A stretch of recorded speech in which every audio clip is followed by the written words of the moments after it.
Este vídeo, produzido pela NASA, mostra a evolução da temperatura superficial da Terra desde 1880 a 2019. E não deixa dúvida, as ações humanas estão aquecendo a superfície da Terra de forma alarmante. O mundo todo já está sendo afetado pelo aumento da temperatura e pela mudança do clima. As cidades, onde está concentrada a maior parte da população, sofrerão cada vez mais maiores impactos. E especialmente serão afetadas as populações mais carentes, as populações mais pobres. Nos centros urbanos há um problema adicional que o Laboratório de Conforto Ambiental da Universidade Federal da Bahia, o LACANTEC, vem pesquisando há quase 3 décadas. O crescimento desordenado das cidades implica na elevação das temperaturas dentro da área da cidade. O exemplo da megacidade de Tóquio, no Japão, mostra o quanto a urbanização aumenta a temperatura do ar, com um aumento maior que o do globo. Isto demonstra a contribuição da urbanização na elevação da temperatura do ar nas cidades. Bom, e em Salvador não é diferente.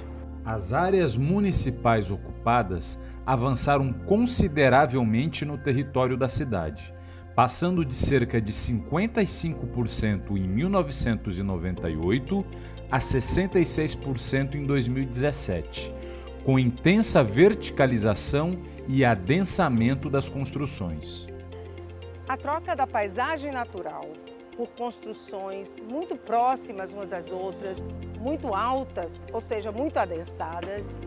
A substituição das árvores e da vegetação por materiais construtivos, edifícios, pavimentação, concreto, que armazenam calor.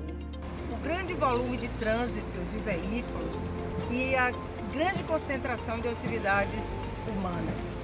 Esses são alguns dos fatores responsáveis pelo aquecimento das cidades. Os dados de Salvador sobre temperatura, aquecimento e mortalidade urbana entraram em uma pesquisa internacional, da qual a UFBA fez parte, com o professor Dr.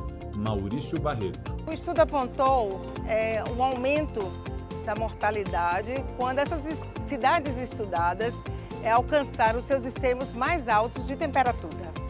Por outro lado, uma cidade não apresenta um aquecimento uniforme em todo o seu território.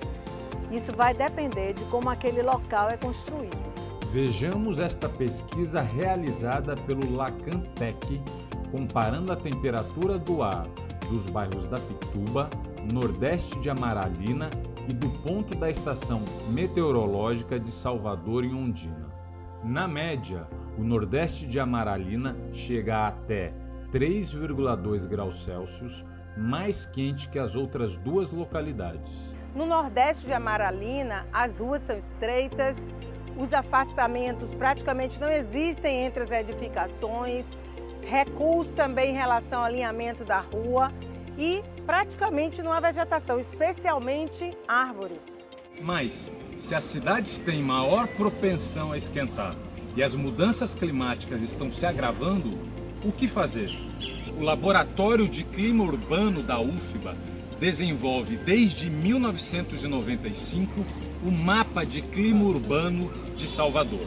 Esse instrumento permite analisar e identificar as áreas mais aquecidas da cidade, entendendo por que elas são assim e tornando essas informações utilizáveis no planejamento urbano da cidade, com vistas à cidade proporcionar uma melhor qualidade ambiental urbana. Observa-se no Mapa de Clima Urbano de Salvador de 2021 que o LACANTEC definiu como condição desfavorável aquelas áreas sujeitas a um impacto no clima das classes moderadamente forte, forte e muito forte. Essas áreas ocupam aproximadamente 35% do território da cidade, que é um valor alto, onde mora a maioria da população de Salvador. O bloqueio desses ventos pela massa edificada e verticalizada, principalmente nas áreas da orla, compromete seriamente a condição térmica urbana. É de extrema importância a implementação do Mapa de Clima Urbano de Salvador. Ajude a cobrar as autoridades locais. Somente políticas públicas robustas e contínuas podem garantir um cenário mais favorável para Salvador.